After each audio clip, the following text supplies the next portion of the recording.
L'époux divin dit de l'épouse fidèle qu'elle est tout à la fois amie, colombe et belle.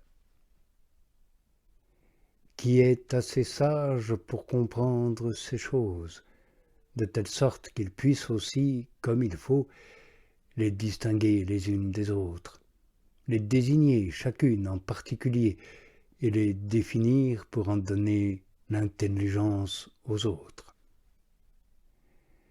Si l'on espère cela de moi, j'aimerais plutôt, pour ma part, l'entendre de celui qui en a l'expérience et l'habitude et la pratique. Mais tout homme de cette sorte préfère, par modestie, cacher dans le silence ce qu'il perçoit dans le silence. Il estime plus sûr pour lui de garder son secret pour lui-même. Quant à moi, ma fonction m'impose de parler et ne me permet pas de me taire. Je vous dirai donc sur ce sujet tout ce que je puis tenir, soit de ma propre expérience, soit de celle d'autrui.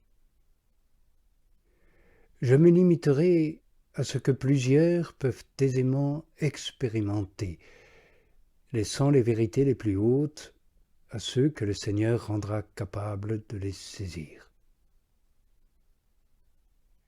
Si je suis averti, soit du dehors par un homme, soit du dedans par l'esprit, d'observer la justice et de garder l'équité, ce conseil salutaire sera certes pour moi une annonce de l'imminente venue de l'époux, et comme une préparation pour recevoir dignement le céleste visiteur. Le prophète me l'apprend en disant que la justice marchera devant lui. Et ailleurs, il parle ainsi à Dieu, la justice et le jugement sont la préparation de ton trône.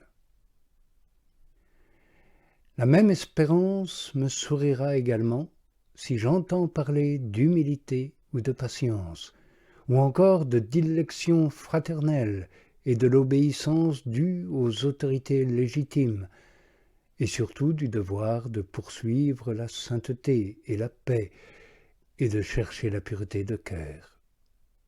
Car, selon les Écritures, la sainteté sied à la maison du Seigneur, et sa demeure est établie dans la paix, et les cœurs purs verront Dieu. Tout ce qui est suggéré à mon esprit, touchant ces vertus, ou n'importe quelles autres, sera pour moi, je l'ai dit, le signe que la visite du Seigneur des vertus est toute proche de mon âme.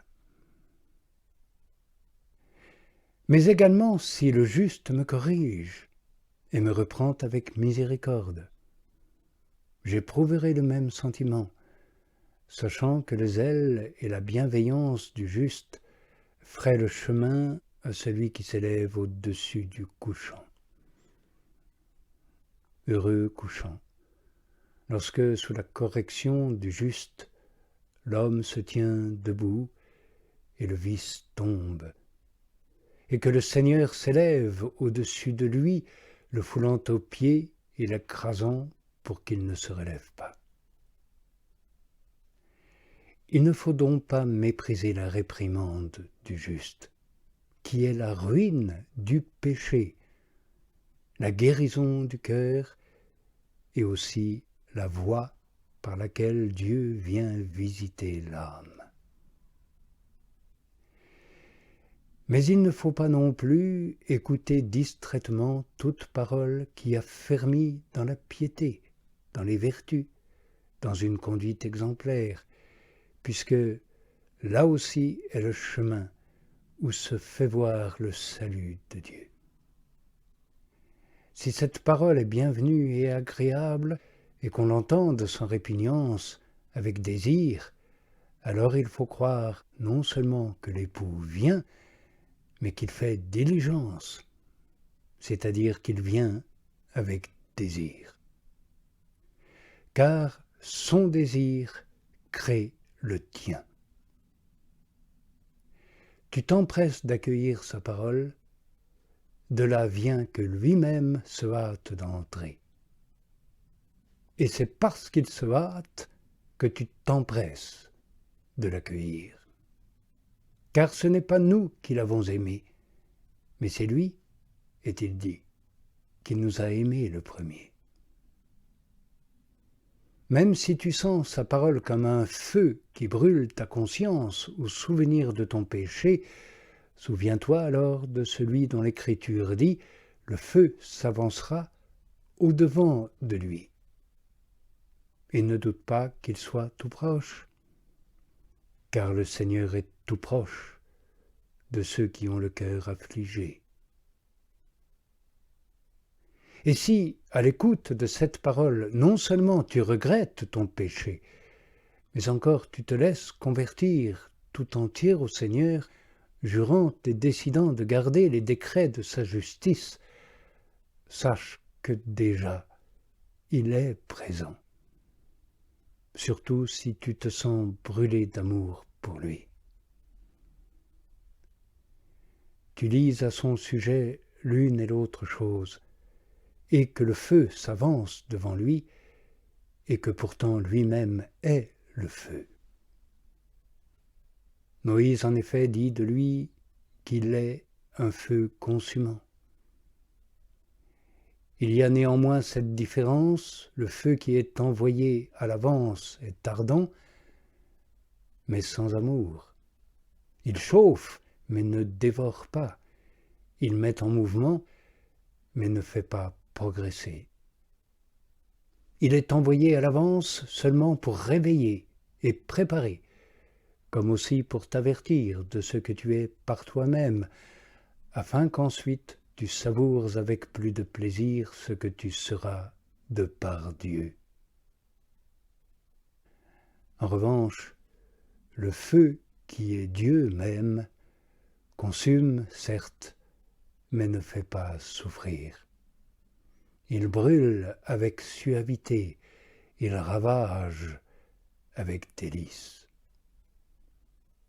C'est véritablement une braise qui ravage, mais qui exerce la violence du feu sur les vices, de telle sorte qu'elle se répand dans l'âme comme une onction.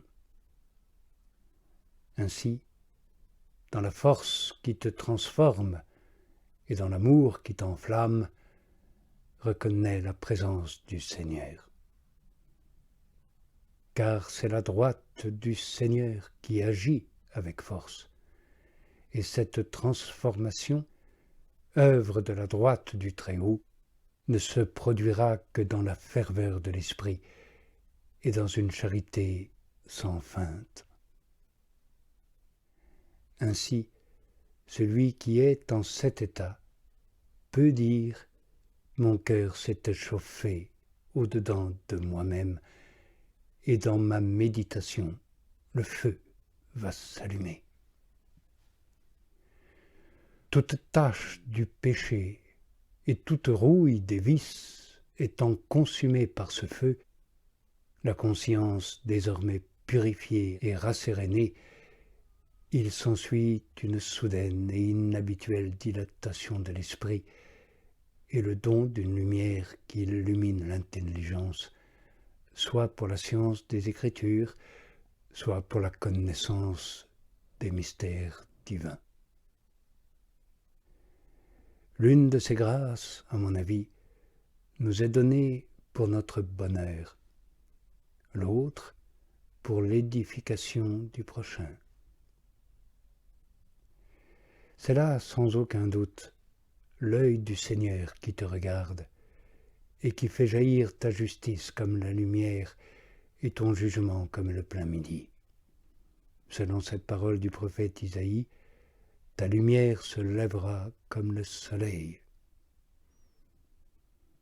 Mais ce rayon d'une si vive clarté ne pénétrera certes pas par des portes grandes ouvertes, mais par des ouvertures étroites, tant que ce mur délabré du corps tiendra debout.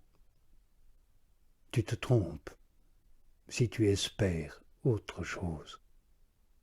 Quels que soient tes progrès vers la pureté du cœur, puisque le plus grand des contemplatifs dit « Nous voyons maintenant dans un miroir et en énigme. » Mais après, ce sera face à face.